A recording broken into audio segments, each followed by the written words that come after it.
Salut tout le monde, j'espère que vous allez bien. Aujourd'hui, on se retrouve pour un sujet sérieux.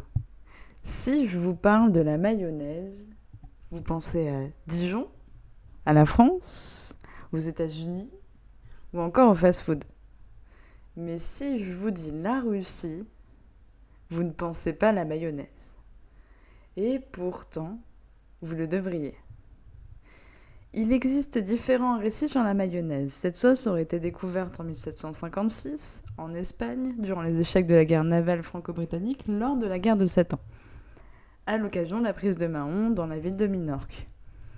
La mayonnaise viendrait probablement de l'origine mahonesa, en l'honneur de cette victoire. Le maréchal Richelieu aurait fait appel à son cuisinier qui, faute de mieux, n'avait que 2 ingrédients pour réaliser une sauce: des œufs et de l'huile. Cependant, il y a 2 hypothèses sur l'origine de la mayonnaise. Selon certains, ça serait le duc de Richelieu qui aurait introduit la sauce au grand public sachant qu'il était gouverneur de Guyenne, ou bien ça serait le duc de Mayenne. Le terme mayonnaise désigne 2 choses. Soit la mayonnaise que nous connaissons avec cette sauce blanche, soit un plat préparé à partir de poisson, de volaille, cuite, mais servi en entrée froide, accompagnée de la sauce mayonnaise. On ne sait donc pas avec certitude si le terme mayonnaise désigne la sauce ou un plat, avec celle-ci à l'origine. La mayonnaise traverse les frontières et arrive en France. Les chefs français la perfectionnent et elle devient un incontournable des plats froids et des salades. Au XIXe siècle, la mayonnaise arrive chez les populations les plus fortunées et par la suite, les livres de cuisine la popularisent. Et la mayonnaise se diffuse sur le marché des sandwichs et du fast-food. Et chacun peut désormais apprendre à préparer cette sauce à base d'huile et de jaune d'œuf. Mais la mayonnaise ne s'arrête pas là. Au début du XXe siècle, la mayonnaise va s'étendre dans le monde.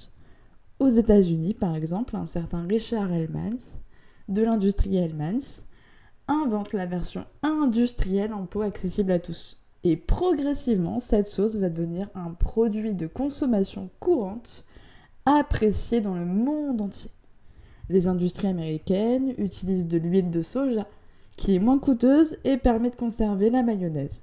Du côté russe, on utilise aussi de l'huile de tournesol ou de l'huile de soja, et va avoir un goût plus acide et plus salé que la version américaine. Contrairement à la France, où là la mayonnaise est popularisée suite à sa diffusion de sa recette chez les classes les plus populaires en Russie. C'est la diffusion de la mayonnaise industrielle qui va la populariser et va être utilisée pour des plats traditionnels russes comme stelyotka podchouboï, littéralement hareng sous un manteau qui représente une chapka, c'est-à-dire la couronne des tsars. Avant l'industrialisation de la mayonnaise en Russie, les sauces maison étaient la sauce à l'ail pour les plats froids et la sauce qu'ils appellent la crème sûre, une variété de crème fraîche, plus épaisse, qu'on appelle smetana, qui se périme plus vite et qui est utilisée sur les viandes, les poissons, le bortsch ou encore le chou farci. La mayonnaise rentre sous l'Empire russe au XIXe siècle, grâce à un certain Lucien Olivier, un chef français travaillant à Moscou et qui la diffuse dans la gastronomie dans les hautes sphères de la société russe, avec la fameuse salade d'Olivier, dont la recette originale était composée de homard, de caviar, de volaille, de truffes, de cornichons, d'œufs et la fameuse sauce mayonnaise.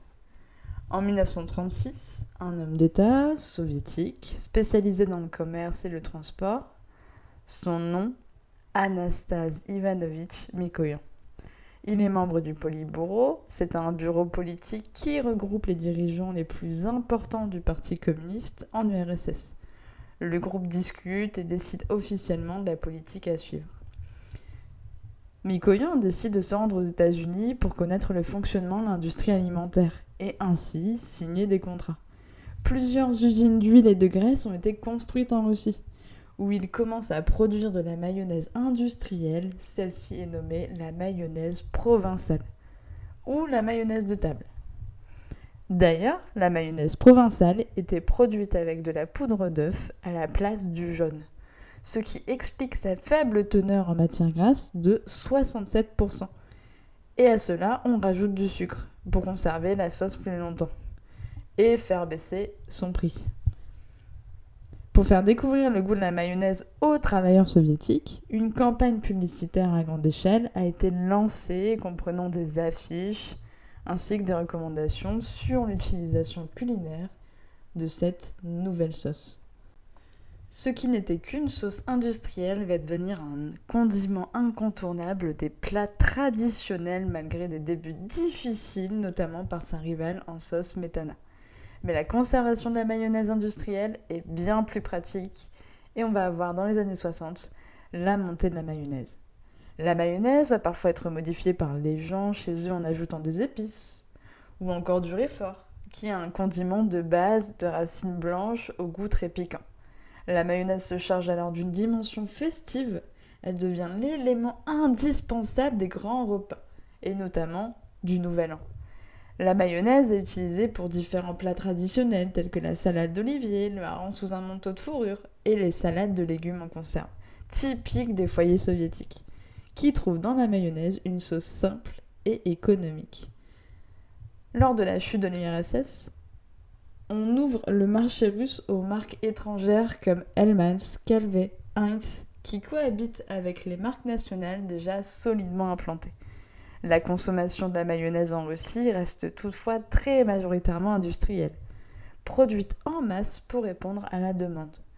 Parallèlement, certaines familles commencent à expérimenter la sauce maison, rendue possible par un meilleur accès aux produits de base et par la redécouverte des recettes traditionnelles. Aujourd'hui, la mayonnaise représente environ 95% des familles russes qui possèdent de la mayonnaise chez elles, selon l'entreprise Nielsen. Sa consommation annuelle par habitant se situe entre 3,2 et 5 kg par personne, ce qui place la Russie parmi les plus gros consommateurs mondiaux. Et concernant les recettes, dès les années 60, le nombre de plats utilisant la mayonnaise explose. Depuis les années 2000, les livres et sites de cuisine russe recensent des centaines de recettes où la mayonnaise reste un ingrédient important. La mayonnaise est donc devenue une sauce indispensable de la gastronomie russe et elle n'est pas seulement un condiment, elle est une véritable institution en Russie. Alors, avez-vous imaginé que la mayonnaise était si populaire en Russie ? Dites-nous ce que vous en avez pensé et à la prochaine pour une nouvelle vidéo.